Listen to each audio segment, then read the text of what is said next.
there. The minute you touch it, it slows the car right down. But as they come off, the hop is dropping onto the tarmac. You can see the different lines there. The Ford drifting wide, the Metro tucking in tight, and just look at the way that Michael Shield is now in hot pursuit after one lap has been completed of the leader, Gary Baker. I think he might have another go at taking him along the top of the knife edge. I don't know if he's got the power to take him going up the hill into Druids. We'll have to wait and see. Now, Baker certainly thinks he's got the power because he left the door open. He didn't pull in tight to block Michael Shield. And he pulled out just a small advantage now. This is where I would expect Michael Shield to try and take him, and he does. He gets it just right going through Langley's there, almost side by side, but no, Michael, ooh, a very tricky moment there for Michael Shield. He really got onto the rough stuff at the side of the track. It's not so much rough, it's extremely loose and slippery. Lots of ground, and had to keep his fingers crossed there that he wasn't going to slide off. That has allowed Steve Palmer in the other Metro to close right up, so Michael Shield having to think overtime. He's got to see what's going on in front of him, he's got to remember what's going on behind him.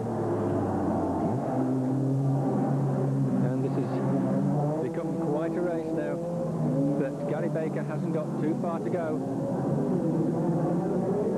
This is where Michael Shield is hoping to have the traction, but he hasn't. Don't forget that the Metro 6R4 is non-turboed, and that's where the disadvantage is at the moment over the Ford. And the checkered flag is ready and waiting for Gary. Baker was second in his first run to Steve Palmer. Not this time though, Gary Baker wins. And so the last race of the day, this is the super final, and I must stress that there are no points available in this race to go through into the British Rallycross Championship, which means that the man on the left of your screen's on pole position, currently leads the championship after the opening round. Now, will he lead this particular final? It's the last race of the day, but not at the moment he does, because John Welsh comes charging through round the outside and takes the lead as they go down, tumble downhill, with number 52 right in there with him. Michael Shield in third place. It's Trevor Hopkins. Well, we've seen this sight a lot of times today, and we're going to be treated with another battle between these supercars in this super final. Non-starters in this race was Terry Sowden and I believe 666 Peter Rucroft. And so it's still John Welsh in this 3.5 lap super final, who leads as they go across the top of the knife edge. The light's starting to fade now, and so the drivers are spared the full glare of the sun as they rise the crest at Hoppy's Drop. And you can see there how much those cars are still sliding. Still John Welsh in the lead as they complete the opening lap. Second place, it's 52. That's Michael Shield. In third, it's number 2, Trevor Hopkins, and in fourth place, Gary Baker. Now, Gary Baker should be delighted with his performance now. He's really getting to grips with that Ford RS200. He drove well in the Fiesta. He's certainly driving there in that fourth place. There he is. And then Michael Quaife. Beautiful performance there by the transmission expert. I think I'll be safe in saying that Michael Quaife really seems to be the leader of the other non-supercar drivers. Though that Escort, of course, does have the four-wheel drive system as developed by Quaife Transmissions. There is John Welsh with 52. Michael Shield still with him, and Trevor Hopkins right in there. These three cars have been circulating nose to tail all day, and they seem to be intent on doing so in this super final. And you can see there in the background we've had a terrific crowd here at Brands Hatch for the opening round of the British Rallycross Championship. A lot of interest shown by both spectators and the crowd, and Aidan Cregan has come through into fourth place ahead of sixth place, sorry, ahead of Barry Squibb, having to work out the order there. Trevor Hopkins putting just a wheel wrong there as he came out of the S's. John Welsh still in command. Flames shooting out of the exhaust there, but now Michael Shield is starting to close until John puts down the power. Now this should be the last lap by my reckoning, and so it's now or never for Michael Shield. Trevor Hopkins meanwhile has dropped back just a little bit. As Michael Shield closes, let's see what Michael can do about John Welsh in these closing stages. And the nice touch in this race, in the super final, we've got Roy Clark in the little Metro. We're delighted with his performance. He's got a win in the Formula C A final, even though it was stopped due to one of the competitors rolling. That was Dave Pritchard. The result stood, so he gets through into this super final now. They've just got the run up into Druids.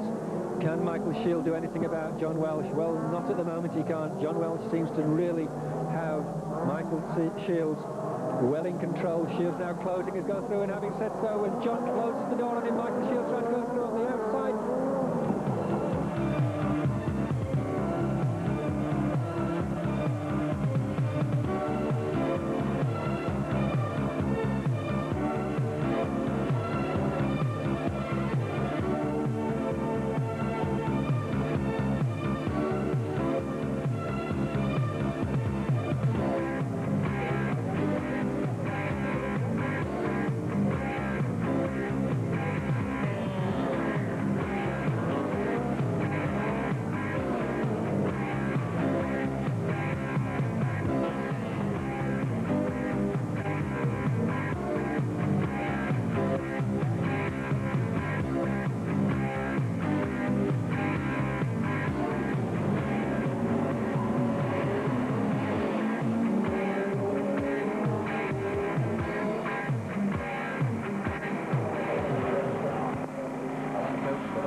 Ian Sandwith came to grief before in his second run, so he needs this time. He's already got one run to his credit. In fact, a win in his first run. He's got to do something in this one. He's already climbing all over the back of Henry Stewart's Mini. 2 Minis leading. Takes you back a few years, this, Tony. It does indeed, but Alan Coates, I still suspect he's going to be the big threat to those 2 cars ahead of him. He's lurking just in third, and Ian Sandwith really crossing it up, trying to shut out the visiting Irishman. He's successful, goes through into the lead, and there goes Alan Coates through into second. Well, terrific change of places there, and Ian Sandwith did extremely well not to lose the Mini altogether. I don't know how he managed to hang on there. People say with your teeth. Well, certainly there, 67's gone. Graham Thomas. He started from the front of the grid. He's out down the back of the circuit somewhere. But look at this battle for the lead, and is Eincott's going to get through on the inside? And Ian Sandwith is up on the grass banks. They're going all over the show. Alan Coates having to settle for second place still. Well, you've got to hand it to Ian Sandwith. He knows he's got to record a time in this run in order to get into the finals, and he's doing all he can to stay on the island. And in all fairness to him, he's not the one that's trying to put the car off the track. He's certainly not, but Alan Coates driving with a lot of determination here today. He was a big favourite with the local crowds, and has been off the boil a little just recently. Well, it would be a great shame if Ian Sandwith was excluded for going, for cutting across the corner there. It really wasn't his fault. He was held off the circuit, and now Alan Coates coming back. There's a battle going on there for second place, I can tell you, between number 69 Richard Watts and 193 Henry Stewart, and at the moment, Richard Watts spun, so that's the end of that one. Richard Watts has now dropped a long way back, so the battle for third place is no longer. But the real battle is for the lead at the moment, and Alan Coates in a desperate last-minute bid to get on terms with the green and white mini spares machine of Ian Sandwith. He's right with him through the Mad Hatter complex. And they're about to start their final lap, so it's all or nothing now for both these drivers. Sandwith desperately wants the time. Alan Coates, well, he wants to win. He's won his first qualifying run. He won the second qualifying run, and obviously he wants to win his third one. They come through checkers now, a little over 1,000 yards to go. Can Alan Coates get on terms with the Mini of Ian Sandwith? Well, Ian Sandwith seems to have got the measure of Alan Coates. He's now staying... He's put about 2 cars' length distance between himself and the second place man. He's not allowing him to get close enough to do to push him off or anything like that, or even to harry him, though he's got to break at some point, and this is where it happens. Alan Coates now very, very close, but the checkered flag is within sight. Can Ian Sandwith hold on? And it looks as if he's going to, so victory there, and a much-needed one for Ian Sandwith. That means we should see him in the finals. They go to green, and who will be first away? Lots of tyre smoke from Tony Proctor. And yet again, it's Ray Newbold who does it. That remarkable little Renault car, which has 2 litres of power inside it. Yes, I was watching Tony Proctor there coming through there. Tony Proctor, that is up into 4th place. He got the door shut on him as he came off the line. He tried to squeeze his way through, but didn't manage it, so it's Roger Newbold leads. It's Barry Squibb in 2nd place, then Tony Bardi 3rd, and Tony Proctor in 4th. And what happened to Proctor? Well, if Tony goes straight on at this point, he could take a shortcut. Tony Proctor trying just too hard, gets it sideways, and loses a lot of ground. So, certainly going to be a tall order for Tony to pull back that sort of ground, but Ray Newbold making it all happen for himself here today. Coming under a little bit of pressure now from Barry Squibb. And somebody who's coming under pressure is Barry Squibb, because Tony Bardi went straight past him as they went through checkers and just clipping the curbs going through the old chicane. And now what can Tony Bardi do about his old sparring partner Roger Newbold? Well, he certainly closed down that back straight, Tony. He has indeed, pulling back an awful lot of ground at that point. And Ivan Mokes is out of the race. Ivan cruising back to the paddock as he comes past our commentary position. We're watching the battle up front between Roger Newbold and Tony Bardi. Then it's Barry Squibb followed by Brian Bettridge. Clive Richardson is in there, as is Terry Stowden, and number 180 Martin Elliott, then it's Rob Pearson, and I think Tony Proctor has decided to call it a day. He is missing, so Proctor has gone back to the paddock. And Tony Bardi, as they get to checkers, having a good close look at either side of race leader Roger Newbold. But Newbold knows the way that Tony Bardi drives. He knows he can be a hard pressing driver and doesn't want to give him any opportunity at all. But of course the car might have other ideas, might drift wide. Speaking of drifting wide, both these drivers taking the corners very, very tight. They're locked nose to tail as they come over the finish line, completing another lap. What is Tony Bardi going to do about Roger Newbold? It's now or never. Well, they're both very close to the raggy edge. You will see the way they clip every single curb. Everything is being tried, and a slight impact there, I think, from the rear. If not, it was very, very close from this angle. It's difficult to tell, but certainly at that point, looks as though Tony Bardi has backed off fractionally. Yeah, well, Tony Bardi wants the points because he did so well at Nuts Corner. He wants to increase his lead in the series. He currently ties with Barry Squibb. Is he going to try on the inside this time? Tries one side, then the other. No, they've got one lap to go. He was thinking about going down the outside, but of course he's got to get through the chicane at the end of this stretch of road. There is the chicane. I always remember that in its old form, it was Martin Schenker in a demonstration run was taking that chicane absolutely flat out. Two drivers who are Tony Bardi almost reaching desperation stakes now. He's trying everything to find a gap through either side. That gap just does not materialise as Roger Newbold effectively shuts the door at every possible opportunity. Well, the checkered flag is already waiting. They've only got the Madhouser complex left to go. Is Tony Bardi going to give it his all and use the revs that he's got from that 16-valve engine to outdrag Newbold? No, he doesn't. Roger Newbold wins the Formula B A final. Just looking out the row of the grid. Leave the other standing. Trevor Hopkins has come through into fourth place. It's Welsh who leads from Shield, Palmer, then it's Hopkins, and that's Sean McAdam being pushed around. He's being collected by, and McAdam's got up and over. That's Sean McAdam that's rolled. He was forced out of line by Eamon Matheson, number 10. He was collected then by number 34, Roger Newbold. Newbold is somewhere in the tyres to the left of your picture. And that race will definitely be stopped because that car of Sean McAdam is in the middle of the track. Newbold's out of the car. John Welsh once again makes the best start, and Palmer is squeezed out as Shields moves across very slightly, so it's Welsh, Shields, Palmer and Hopkins. Then a gap.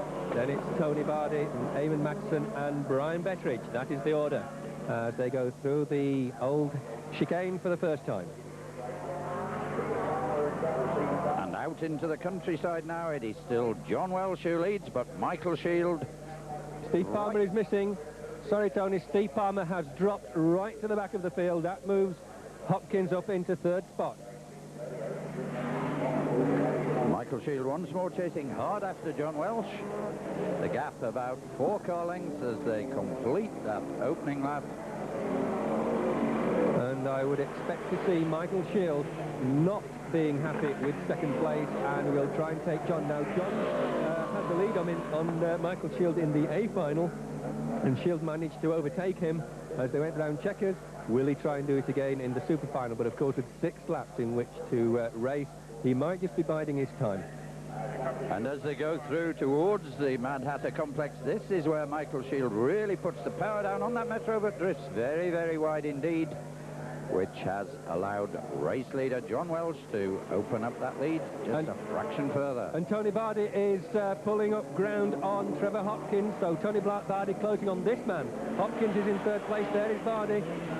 There are 2 fights going on at the moment, one for the lead, and is this where... No, it isn't. I was about to say, is this where Michael Shield is going to get past him? And Bardi has taken that third place away from Hopkins. A good move there by Tony Bardi. Terrific stuff. That is a Formula B car up into third place. A remarkable drive from Tony Bardi. But as we go back and look once more to the leaders, Michael Shield right on the rear wheel of John Welsh. This is a terrific fight up front. I don't think... Oh, and we're seeing a change right in front of us as we talk, or did we? Because Trevor Hopkins tried to take that third place back from Tony Bardi. Bardi kicking his wheels up as he went through the chicane. Now this is where Michael Shield is going to do it.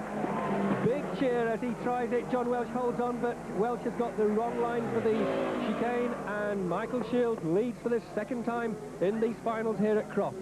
Michael Shield, a new hero of this North Yorkshire crowd since Mark Rennison retired from rally sport to go circuit racing. Michael Shield, tailor-made to take over his mantle, but again Michael drifting a little bit wide, but I suspect he knows exactly what he's doing. And we mustn't forget the others as we watch Michael Shield there completing another lap in front of John Welsh. It's still Tony Bardi in third place, then Trevor Hopkins. Eamon Matheson is fifth, and Brian Bettridge completes the order in sixth place. We've lost Steve Palmer. He pulled off after the opening lap.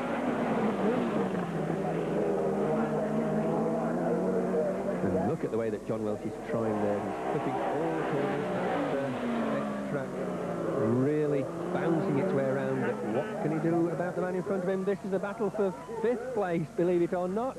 And Brian Bettridge has managed to get in front of Eamon Matheson.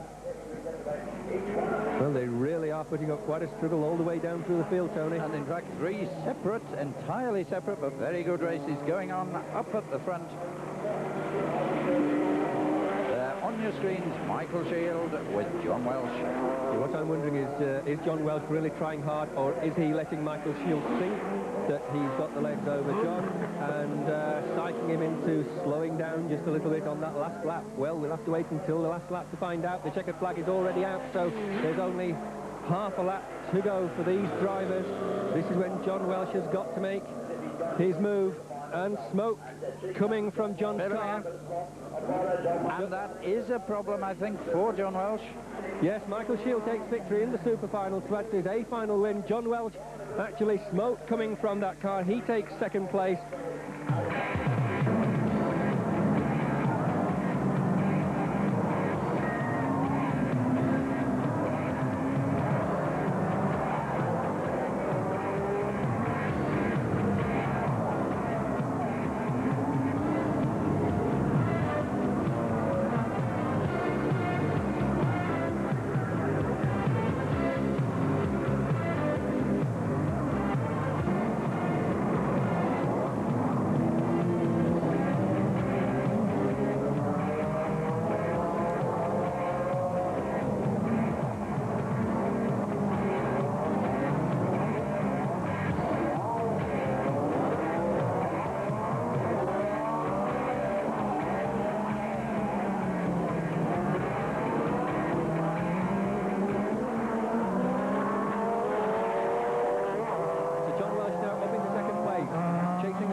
Championship round this year, whereas Michael Shield already has 2 to his credit. That is why he is leading the series. Shield really wants to win the British Championship this year. He's having a really good time, very successful with the Metro. John Welsh, on the other hand, not so successful a year with the Astra. What can he do about the man in front? Well, that certainly doesn't help John Welsh. As you see that he is slowing John. He's not able to throw the car around anywhere near as that he would like. Definitely closing on the leader though now, looking to go on the inside, almost pushing the Metro round. Michael Shield holds on now. This is where John Welsh ought to have the power to go flying past the Metro, but Michael saw him coming, closed the door, but he slid across the track there. He wasn't able to choose his line for going into the club hairpin because of the speed at which he entered that corner, and John Welsh is still right behind him, and Vic Moyt back in that third spot. There's the leader.